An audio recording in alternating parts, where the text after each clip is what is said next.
నమస్కారం అమ్మా. నమస్కారం. మీరు వినే ఉంటారు అలేఖ్య చిట్టి పికిల్స్. మీరు కొంటారా ఆమె దగ్గర పికిల్స్? నేను సచ్చినా కొన్నాం.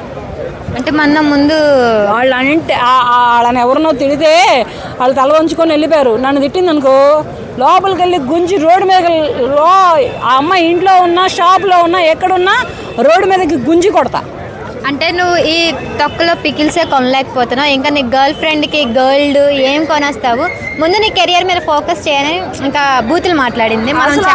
అమ్మాయి పికిల్ అమ్ముకో, నీ ఎటువైట్ ఏంటి, నీ తలపొగరేంటి? ఆడు గర్ల్ ఫ్రెండ్కి గోల్డే కొంటాడో, బంగ్లానే కొనిపిస్తాడో, కారే కొనిపిస్తాడో, అదంతా అతని పర్సనల్లోకి జోక్యం చేసుకొని మాట్లాడటానికి అసలు నువ్వెవరివి?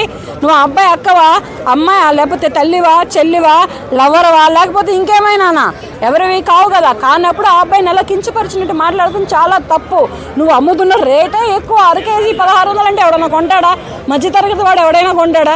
ఎలా ఒక ముద్ద అన్నం ఉంటే కొంచెం పచ్చి వేసుకొని తిందామని ఆశపడతాడు. కానీ నువ్వు 1600 రూపాయలు పెట్టి పికిల్ కొని నీ దగ్గర నీ బిజినెస్ని డెవలప్ చేసే అంతటి వాళ్ళు ఉన్నారా? ఫస్ట్ నోరు ఒకటి అదుపులో ఉంటే బాగుంటుంది, ఊరు అదుపులో ఉంటుంది. నీ నోరు అదుపులో తప్పిందనుకో, అంటే ఒక అమ్మాయిని మాట్లాడి, ఒక అబ్బాయిని మాట్లాడి, ఆడ మగ తారతమ్యం, చిన్న పెద్ద గొప్ప పేద ఏమీ ఉండదా? ఏం చూసుకొని నీకంత తలపొగరు? ఏం చూసుకొని నీకంత హెడ్ వెయిట్? మీ అక్క మీ చెల్లె ఎవరో అన్నారంట, ఏమని? మా చెల్లికి ఏదో మా నాన్న చనిపోయాళ్ళండి, అందుకని కొంచెం మెంటల్గా అప్సెట్ అయిందిలేండి. మెంటల్గా అప్సెట్ అయితే ఎర్రగడ్డ మెంటల్ హాస్పిటల్కి ఫోన్ చేసి వ్యాన్ వస్తుంది, వెళ్ళి దానిలో ట్రీట్మెంట్ తీసుకో. అంతేగాని నువ్వు పికిల్స్ అంటూ పెట్టి నోటికి వచ్చినట్టు మాట్లాడితే ప్రజలు కొనరు. ఫస్ట్ ఇప్పటికే ఇది చాలా వైరల్ అయిపోయింది. నువ్వు ముఖానికి మాస్క్ వేసుకోను, లేకపోతే నీ పికిల్ నేమ్ మార్చుకొని అమ్ముకుంటే తప్పితే ఇక నీ పికిల్ అనేది మార్కెట్లోనే కాదు, ప్రజల్లో కూడా ఎక్కడికి వెళ్ళదు. బ్యాంగ్ చేసేసారు వెబ్సైట్లు కానీ, వాట్సాప్ కానీ, బిజినెస్ కానీ మొత్తం బ్యాంగ్ అయిపోయినాయి. చేస్తారు, మరి బ్యాన్ చేస్తారు. మరి నీ నోటికి ఉన్నటువంటి అహంకారపు తనానికి, నీకున్నటువంటి తలపొగరుతనానికి అన్నీ బ్యాన్ చేస్తారు. ఇక నీకు ఎక్కడ బ్రతుకుతారు లేకుండా నీ నోటితోటి నువ్వే చేసుకున్నావు కదా. చక్కగా ఆడపిల్లవి, చక్కగా 4 రక చెల్లెళ్ళంట, చక్కగా బిజినెస్ పెట్టుకున్నారు. అయ్యా అప్ప అంటూ ఫస్ట్ కస్టమర్లని ఆకట్టుకోవాలి. నోటి మాటతోటి నువ్వు కస్టమర్ని ఆకట్టుకోవాలి. అదే నోటి మాటతోటి నీ కస్టమర్ని నువ్వు పాడు చేసుకున్నావు, నీ లైఫ్ని నీ చేతులారా నువ్వు ఆగం చేసుకున్నావు. దీన్ని మాత్రం నేను తీవ్రంగా ఖండిస్తున్నాను. అసలు సరే, అబ్బాయిని అందిందంటే ఓకే, ఆడపిల్లని, తను ఒక ఆడపిల్ల అయి ఉండి నువ్వు ఇళ్ళల్లో పని చేసుకోవే, నువ్వు ఈ పికిల్స్ కొనలేకపోతే ఇంకెందుకే, నీ బతికే వేస్ట్ అని చెప్పని అంది. దీని పట్ల మీ అసలు ఒక ఆడదానిలాగా మీరేమంటారు? ఆ అమ్మాయి ఇళ్ళల్లో పనే చేసుకుంటుందో, సాఫ్ట్వేర్ ఉద్యోగమే చేసుకుంటుందో, ఆ అమ్మాయి ఇష్టం. ఆ అమ్మాయిని మాట్లాడతానికి నువ్వెవరివి? నీకేముంది హక్కు? అంటే నువ్వు పాస్ పనులు చేసుకొని బ్రతుకుతున్నావా? నీకున్నాయా కార్లు, బంగ్లాలు? నీ దగ్గర ఉందా బంగారము? నీ దగ్గర ఇవన్నీ ఉంటే నువ్వు తలపొగరుతోటి అటువంటి ఒక అమ్మాయిని పట్టుకొని అలా మాట్లాడావా? ఒక మహిళగా ఇంకొక మహిళను అలా కించపరిచేలాగా మాట్లాడావా? ఆ అమ్మాయి ఏం పని చేసుకుంటే నీకెందుకు? నువ్వు అనడానికి నీకెక్కడ రైట్స్ ఉన్నాయి? అసలు ఇదంతా కలిపితే పోలీస్ స్టేషన్లో కేసు పెడితే లోపలేసి ఒక తోమితే ఇటువంటి వాళ్ళకి కరెక్ట్గా బుద్ధి వస్తుంది.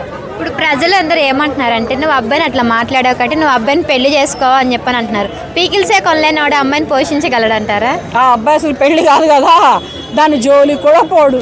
నాకెందుకమ్మా ఈ పాడు దరిద్రం? పచ్చడి కొనుక్కోవడానికి పోతేనే ఇన్ని మాటలు మాట్లాడింది ఇది, దీనిని చేసుకుంటే ఇంక నా జీవితం తట్టా బుట్ట జద్దుకొని గోదాట్లో దూకాలా అనుకుంటాడు. ఇక ఆ అమ్మాయి పెళ్ళే కాదు, పికిల్సే కాదు, ఎక్కడ బ్రతుకు తెరుగు కూడా దొరకదు ఆ అమ్మాయికి. ఇటువంటి అమ్మాయిని పెళ్లి చేసుకొని ఎవడేళ్ళుకుంటాడు? ఇప్పుడు ఫస్టే అమ్మాయిలకి పెళ్ళిళ్ళు అవ్వట్లేదు, అబ్బాయిలకి పిల్లల్ని ఇవ్వట్లేదు. అబ్బాయిలు పెళ్లి కాని ప్రసాదులు, అమ్మాయిలు పెళ్లి కాని పావనీలుగా మిగిలిపోతున్నారని టాక్ వస్తుంది.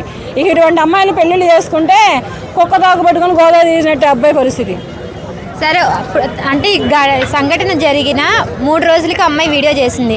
అంతకుముందు ఒక అబ్బాయి నన్ను వేధించడం వల్ల ఆ అబ్బాయికి పెట్టబోయి వాయిస్ రికార్డు ఈ అబ్బాయికి పెట్టేశానని చెప్పి బై మిస్టేక్ పెట్టాను, కావాలని పెట్టట్లా, సారీ అనేది చెప్తుంది. అసలు ఈ అబ్బాయి ఫోన్ నెంబరే కానీ, ఈ అబ్బాయి వాట్సాప్ రికార్డింగే కానీ నీకు ఎక్కడి నుంచి వచ్చినాయి?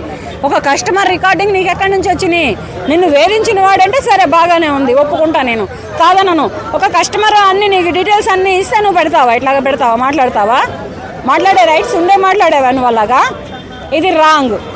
ఒక అబ్బాయికి పెట్టబోయి నీకు పెట్టాను అనేది ఫేక్. ఇది దీనికి ఒక లైన్ ఉంది, దీనికి ఒక దారి ఉంది. ఈ అబ్బాయి వాట్సాప్ నెంబరు, ఈ అబ్బాయి ఈమెయిల్ నెంబరు ఇవన్నీ ఇస్తేనే నువ్వు అవన్నీ పెట్టగలవు. అవన్నీ లేనప్పుడు నువ్వు ఎట్లా పెడతావు? కస్టమర్కి ఇవన్నీ ఇస్తాడా? నీ దగ్గరకు వచ్చి ఇవ్వడు కదా. కస్టమర్ పని ఏంటి? నీ దగ్గర పికిల్ కొనుక్కుంటాడు, డబ్బులు ఇస్తాడు, వెళ్ళిపోతాడు, అంతటితోటి క్లోజ్ అయిపోతుంది. నీకు ఈమెయిల్ ఐడి ఇచ్చి, వాట్సాప్ నెంబర్ ఇచ్చి, ఇవన్నీ ఇచ్చి నిన్ను నీ చేత తిట్లు తింటాను కస్టమర్ రెడీలో ఉన్నారా? ఇవన్నీ చల్లని మాటలు, తీసి పక్కన పెట్టు. ఒకటంటే మనం బై మిస్టేక్ అనుకోవచ్చు, అమ్మాయికి కూడా బై మిస్టేకే పెట్టుంటుందా? కాదు, అమ్మాయికి తలపొగరు, హెడ్ వెయిట్ ఎక్కువతోటి అలా చేసింది. అమ్మాయిలనైనా కానీ అబ్బాయిలనైనా కానీ అలా వాంటెడ్గా మాట్లాడుతుంది. మరి ఆ అమ్మాయికి నిజంగా మెంటల్ ఉందా, లేకపోతే తలపొగరు ఎక్కువైందా, హెడ్ వెయిట్ ఎక్కువ ఉందా అనేది అమ్మాయి ఒకసారి చూసుకుంటే బాగుంటుంది. ఆ అమ్మాయి పిక్స్నే కానీ ఆ అమ్మాయినే కానీ ప్రతి ఒక్క ప్రేక్షకుడికి చెబుతున్నాను నేను, ఒక మహిళగా ఒదిగి ఉండి ఎదిగి రావడం చేత కాని వాళ్ళని ఎవరినైనా అవాయిడ్ చేయండి. ఎక్కడ ఏ బిజినెస్లనైనా పైకి రానియకుండా చూసుకోండి.